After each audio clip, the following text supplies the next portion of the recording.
Hey there, welcome to today's video. So, imagine you have a problem where you have multiple digitally signed PDF payslips from your ex-employer, and you want to merge them together into one document.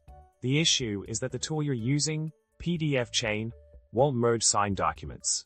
You've tried printing each file to PDF, but the resulting files are huge, which is not ideal. So, how can we solve this problem efficiently? In the solution provided, GhostScript comes to the rescue. By using a simple command, you can merge all your signed payslips into one document while retaining the links and signer visuals. The best part? The resulting merged file is actually smaller in size than all the individual parts combined.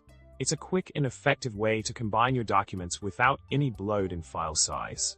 You can easily add all the file names in Linux using *.pdf or by creating a file list for convenience. Now, to wrap it up, GhostScript offers a straightforward solution to merging your signed PDF payslips seamlessly. By following the provided command, you can efficiently combine all your documents into one without worrying about large file sizes or losing any vital information. Give it a try and let me know how it works out for you. Remember to subscribe, like, and comment below with your thoughts. Stay tuned for more helpful tips and tricks.